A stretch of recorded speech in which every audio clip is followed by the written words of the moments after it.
Before we actually skin our fish, there's one decision that we'll need to make, and that's where to make our incision on our bass for the mannequin that we're... The only tools that we're going to need today is just a good pair of scissors. I'm going to be using a pair of kitchen shears to cut through some bone and cartilage.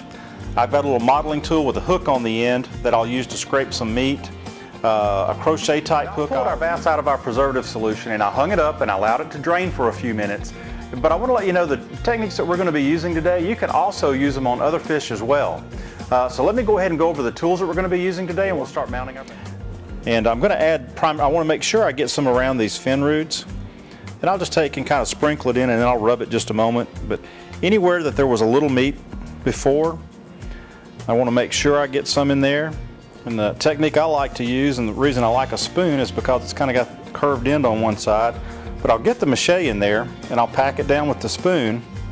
And then I'll use the spoon to smooth and make a nice transition from the mache to the skin. I'm going to slide the head in, get the tail in place. The throat latch area that you see here, I'm going to get that skin in place. And then we just work our way around our body. Just come down here, get this in place. Leaving this area a little lighter, and then I'm going to go ahead and darken up just a little bit of the areas we've already painted. A